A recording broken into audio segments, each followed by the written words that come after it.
Ladies and gentlemen, it's about that time. So please, get up on your feet and welcome the stunning, multi-talented, hottest talk show host and producer, Miss Jazzy Talk herself. Give it up, give it up, give it up for your girl, Jacqueline Hilton. All right, hello everyone. Jacqueline here. Jazzy Talk with Jacqueline. So get up and clap your hands, 'cause it's alright. Hey, thanks for joining me. Jazzy Talk with Jacqueline. Jazzy Talk with Jacqueline. It's off the chain. It's amazing. And it's all good. So I got to put some Jazzy Talk out there for y'all today. So get up and clap your hands, 'cause it's alright. 'Cause it's all good. It's all good, honey. Yeah.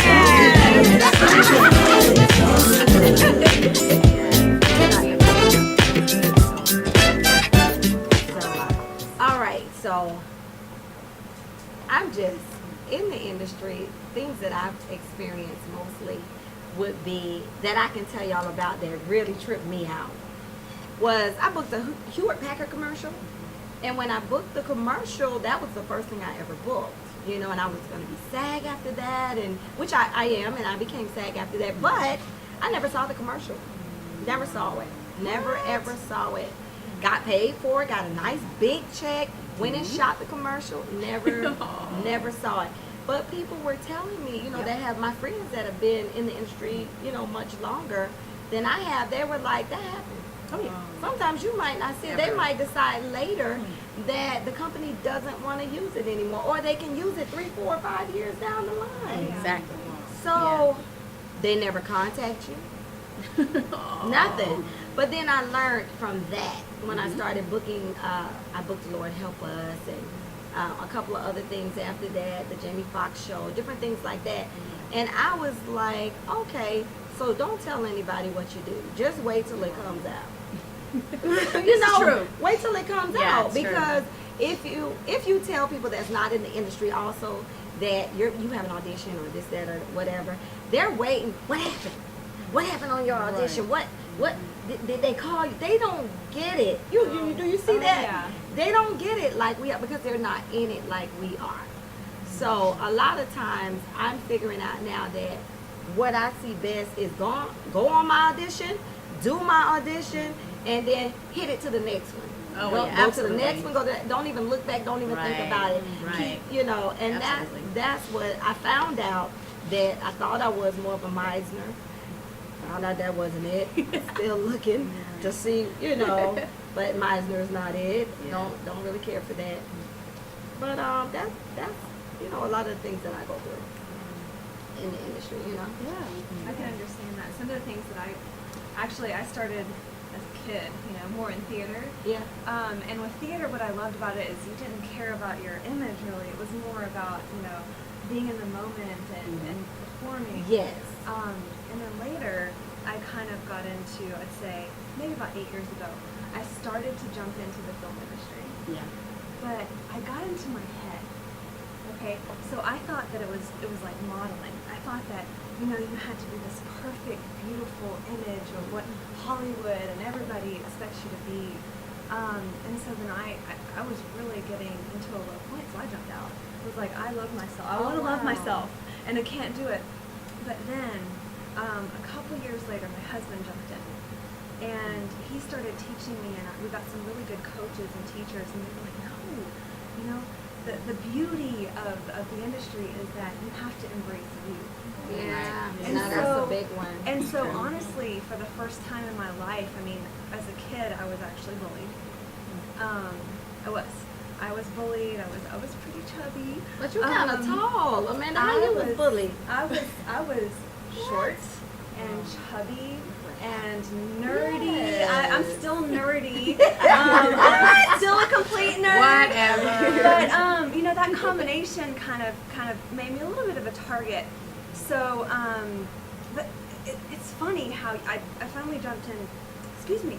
To an industry where you would think it would mess with your mind a little more, which it did for a little bit, but it's kind of taught me to love myself again.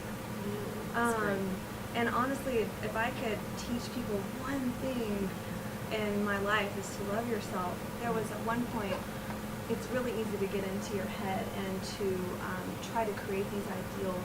You see other girls that look sort of like you. Yeah. They're in your category. And like, oh, I'm supposed to have long hair. Right. I need to straighten it. I need to look like this, this, and this. And I look in the mirror and I'm just like, it's none of that. Yeah. Yeah. At one point, I got extensions. There's nothing wrong with that, right? But I'm Miss Natural. I'm like a little tomboy Miss Natural. So it's totally against me. But I was like, the reasoning behind me getting extensions was kind of all wrong. I thought it was going to get me more roles. I thought it was going to give me this and that. And finally I came full circle. And there was one day I just looked in the mirror and I was like, you know what, I'm going to love myself. And so I sat there in front of the mirror and one by one, I took my own extensions out. Just one by one. And I swear to you, with every single strand that I took out, I was loving myself more and more. Yeah. And when I got in the shower, I was like a shampoo commercial. I was so on cloud nine. Yes. And it has nothing to do with the hair. It has nothing to do with No, it doesn't. makeup. It has nothing to do with that. It was just like this symbol of me loving myself. Yeah, you have to do it for you. You do. You don't, when you get on set, they'll put hair take off, put Yeah. whatever. So it's all about you doing it for you. Whatever you do, though, you do it because you want to be fabulous for you, not for a man, not for somebody else. But that's who you are. Like, I'm just fabulous because that's just me. That's exactly it. That's exactly it. Exactly it. And as I've been growing, I've gotten on a really cool show with Tyler Perry's Living Is Wrong.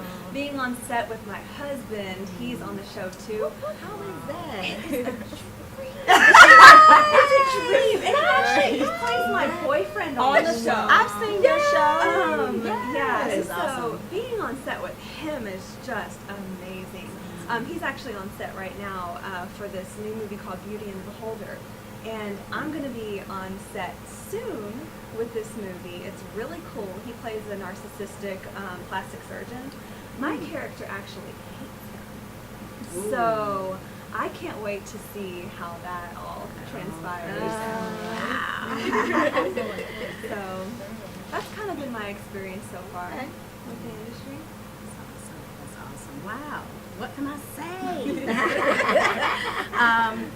I started way back in the day. And I started out in theater on Broadway. I took a Greyhound bus to New York, and I had about maybe $10 in my pocket, if that, and got a bagel and the Backstage West. That's what you bought back then. For all of the Backstage West. Yes, all the auditions, and I think I was down to about $7 or so.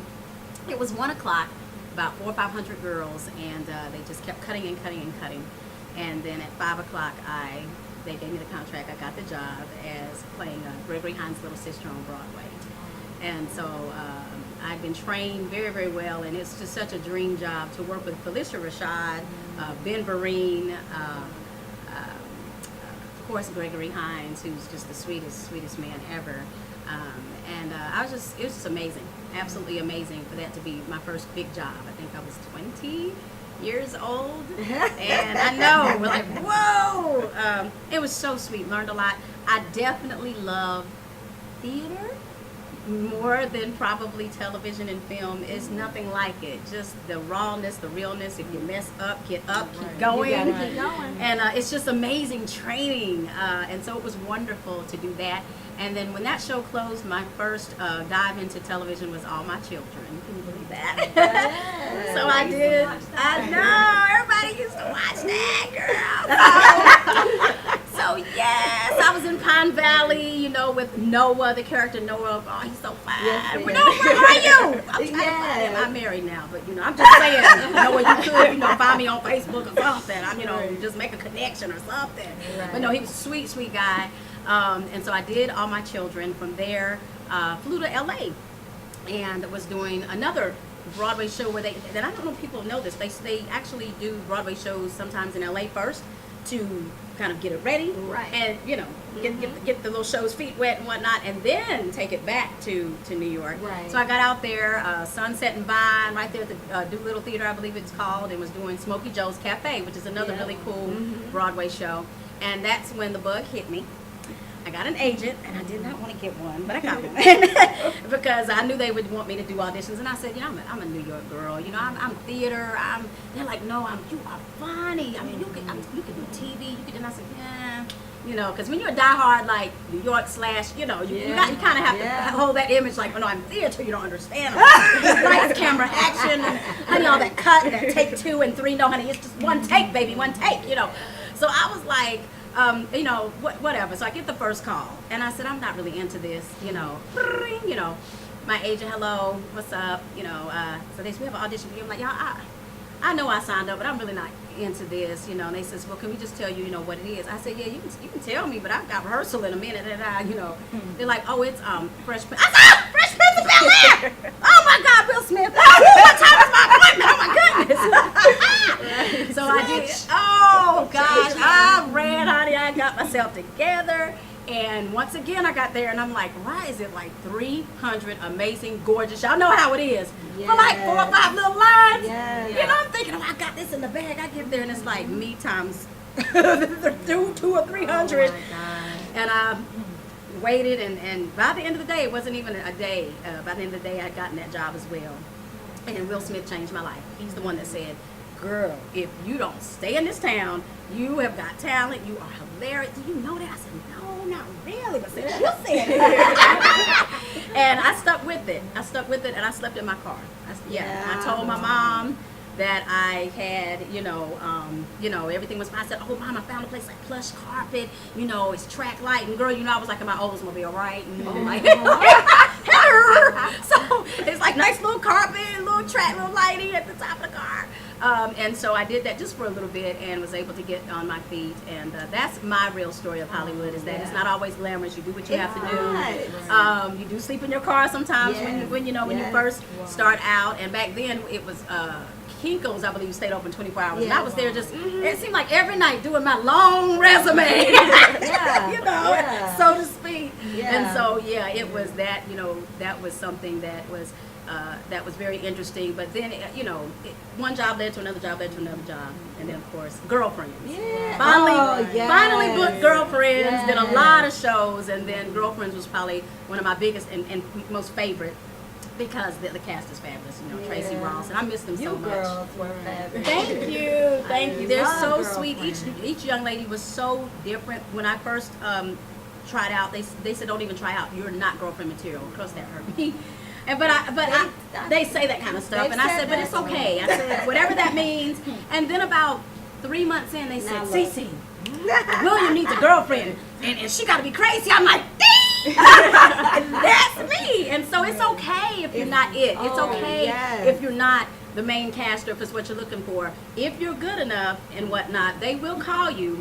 And thank goodness it's for something I'm more comfortable. I'm glad I didn't have to be something that I wasn't, and really trying so hard. I'm like, I just embracing yourself. Right. I just waited, and I wore my natural hair. If y'all know me, I done cut it now, but honey, back then, I bet it was awesome. Miss Cece always kept some cornrows and curls. Y'all know, y'all remember. And I not just made it big. I said, I'm going to be so mean. Either they going to like me, or hey, that's going to just add to the crazy. And sure enough, when I walked in, I remember, is it Mara Bracakil?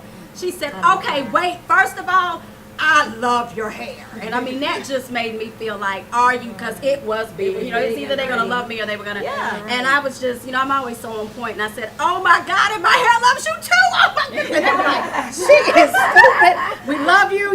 You pretty much don't even have to do, the lines. We need you. You're hilarious. I was supposed to do one episode. People kept writing in this, that, and the other.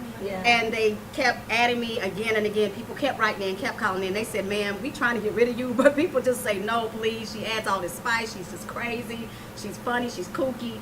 He needs a lady. Lord knows, William needs a lady. He didn't have anybody. I know.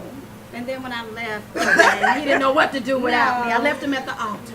And now I'm married. Oh my God, to a real guy whose name is Will, just like William. But Wilbert Plum, now Cece Michaela Floyd. Yes. So it's exciting to be married for real. Yeah, it is. You know, so I love it. I do too. It's a sweet thing. Yes. But that's good. Because people need to know that it's not all peaches and cream, honey. Yes. We go through a lot. I've had people tell me, "Who told you to come here?" Because it was a lingerie type thing, and it was like, "Who told you to come?" I just showed up because I had an agent, so I can just write in LA. You can just write your name because you have an agent, so it doesn't matter. But you know, that was. Hey, I was there. But don't let your feelings get hurt. That's my thing. Yeah. But for me, tragedy thrusted me into the entertainment industry. Last year I lost my husband.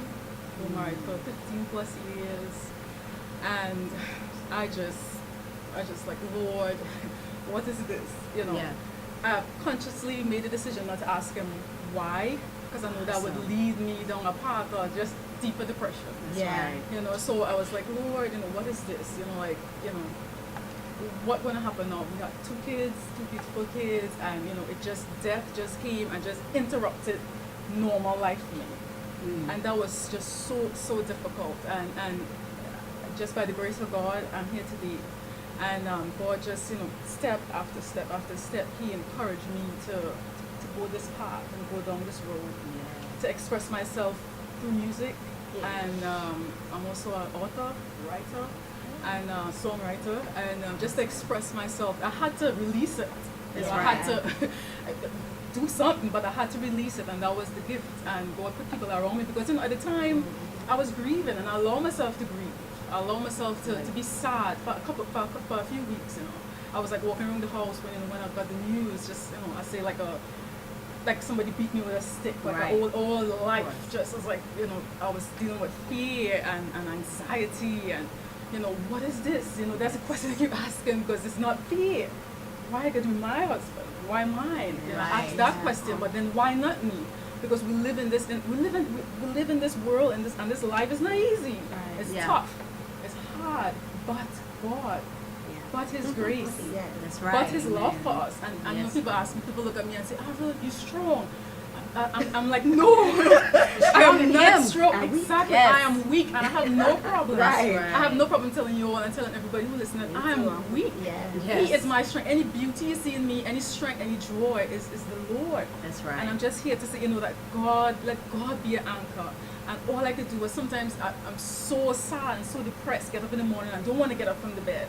And I would just lie and just picture myself as a child in His arms, my Father God arms, and just, Daddy God, Daddy God, Daddy God, over and over again. And it just kept me, and things I couldn't do. He brought beautiful people in my life to do certain things, because, you know, we have to deal with, you know, things got to be done, you know. You're grieving, but things got to be done. And I tell you, it's just a beautiful thing. You know, tragedy is not good, but the beauty is God's love. And you could always depend on His love. You could always depend on His love. And He will, you know, when everything around me was just, you know, just crazy, I was able to stay at peace in His love. I was able to stay and rest. Okay, God, I don't understand, but I know You love me. That was my anchor. I don't understand what's going on, Father God, but I know You love me. And just, you know, I step after step, and you know, I bought my first EP is about to come out.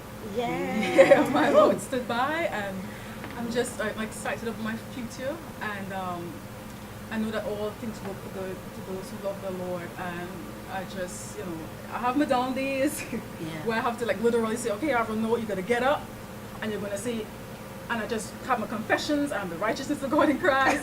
My Father God loves me. You're gonna get up. Sometimes I gotta get up, and I gotta get in the car and just drive. Because if I stay home, I get depressed. So just get in the car, drive, just do something. Do something, get up. And I would encourage people, get up, don't sit there and just wallow in this misery. It would keep you down. It would keep you down, and just trust in Him. You can't trust in anything else. Trust in God's love. Trust in His love for you. Trust in His grace, His unmerited, undeserved favor. If nobody else around you believes in you, He believes in you. That's right. He believes, like what He just said. Be you. You don't have nobody else like you, like me, or anybody else out there. And God, I just encourage you all to just stay and rest in Him, and let not your hearts be troubled, because He loves you. Keep your heart at peace, and He will just change your life and take you on a beautiful journey. I can just hear her music already. Beautiful, yes. All of that. This is great. And you know, it's the relationship with God that a lot of people don't know is the reason why I left girlfriends. Really? Yes, yes. I wanted to marry William. All of the girls seemed like they were just always single, and they wanted to keep it girlfriends. I said, you know, African Americans, we are marriageable. Right. We deserve to be married. Yeah. I've been with William for a whole year. I'm like, come on, now, let's make it crazy. I got to lock it down. Exactly. You know, and so I went to the producers. I said, please, I don't want to do threesomes. It was kind of getting a little racy, Right. and I'm a Christian, you know, and I've always really, you know, held on to that and stood in that and believe in that.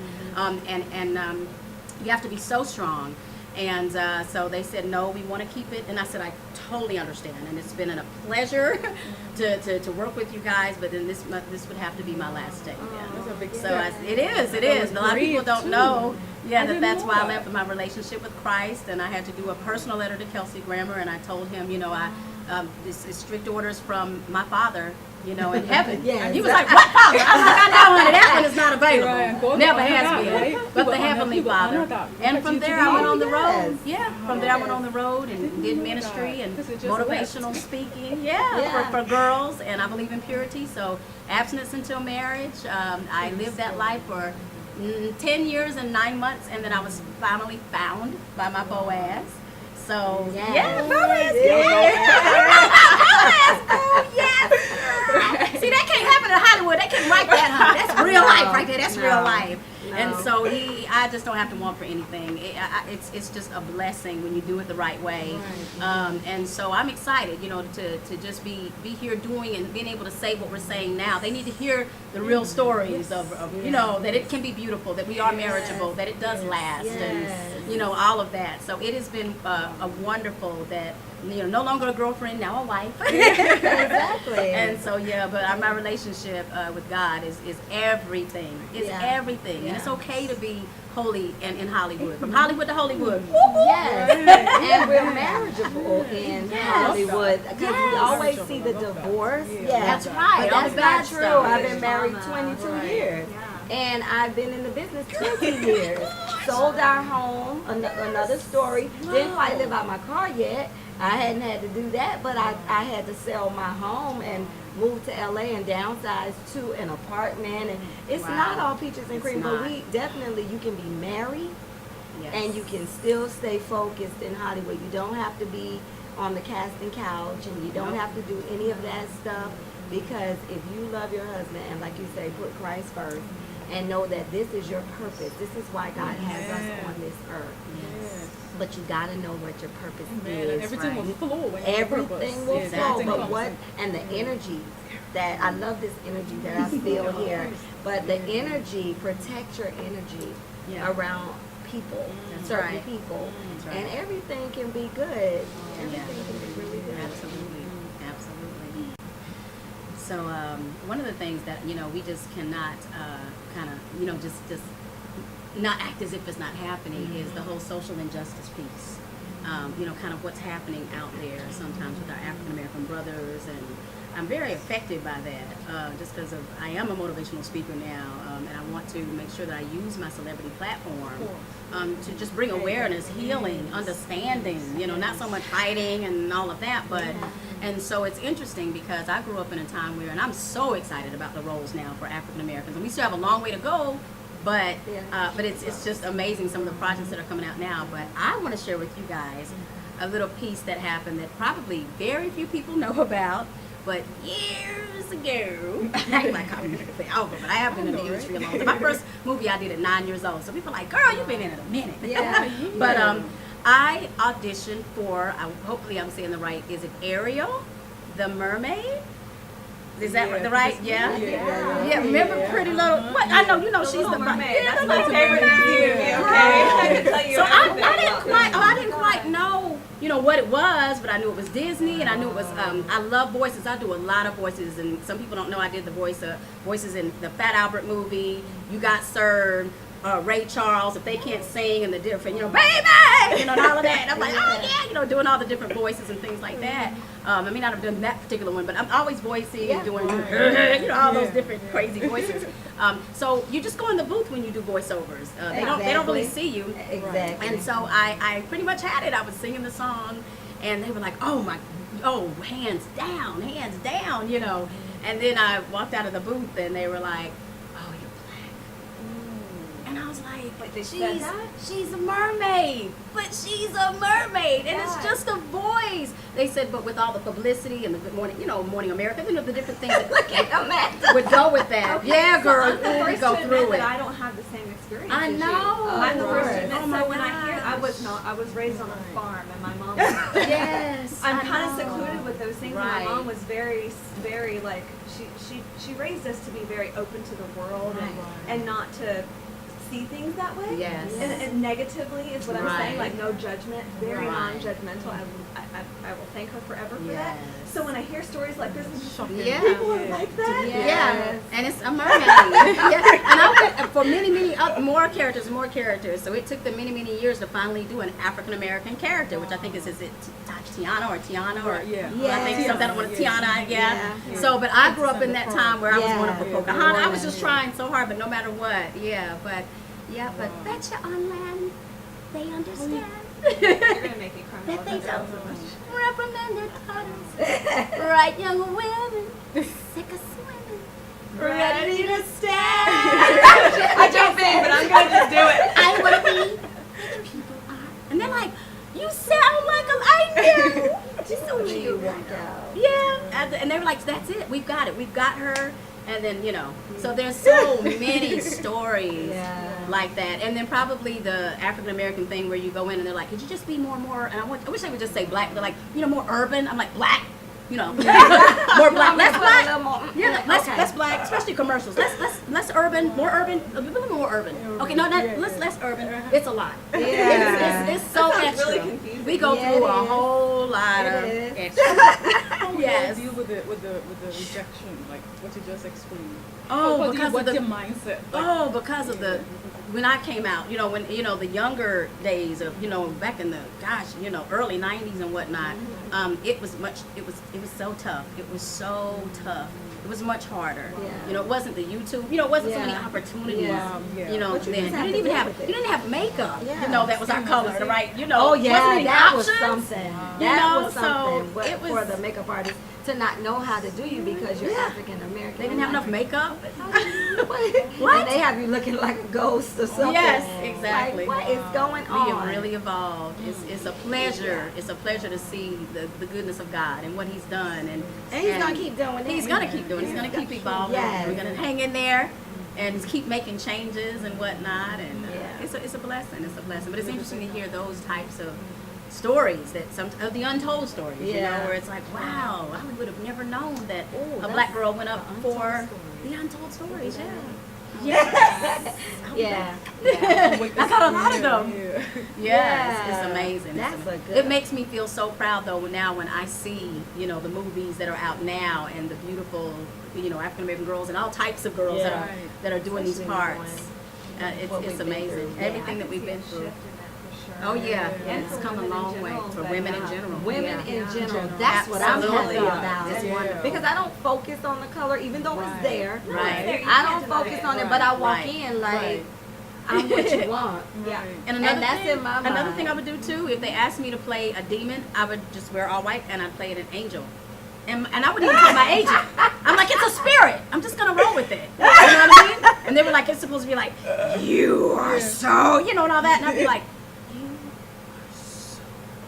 and they're like, this is crazy, but we're gonna rewrite this one. Mom is creepier. So I know. So they were like, what? It could be an angel. And I didn't think, I'm like, well, I did my thing. But then my agent would say, I'm like, how did I get the job? I want to play a demon. They're like, no, they changed it to an angel. And I played so many angels. I was like,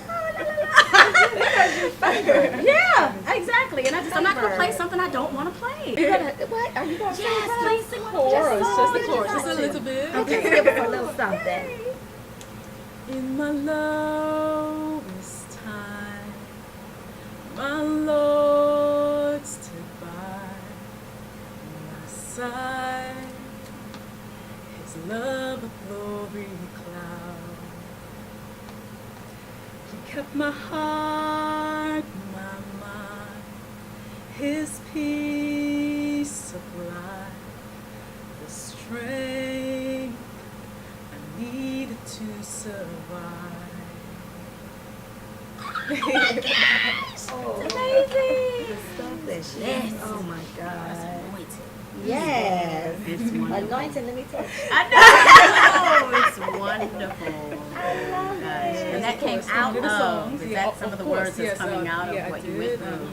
That's I was beautiful. like, Lord, I want to write because I lost my mom when I was 17.